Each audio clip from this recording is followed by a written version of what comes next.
Hello guys, welcome back to my YouTube channel. तो देखो आज के हमारे यहाँ पे मिनी ब्लॉग में स्वागत है। देखो आज हमारे ऊख लोड हुई है एक टाली, तो ऊख जा रही है। अभी देखो एक टोचन के लिए पीछे ट्रैक्टर खड़ा है। देखो हमारे अपने ऊख के खेत देखो पीछे छिला रही है। ये हमारे गोलू मित्र आ गए। हेलो गाइस, जा रहा हूँ गन्ना लेने। गन्ना चूने के लिए।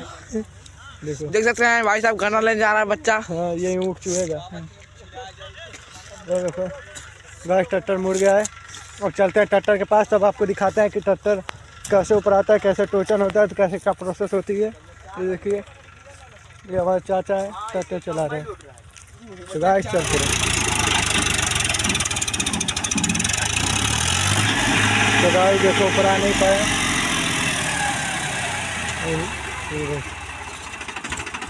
ये देखो पपी भी वहाँ पे।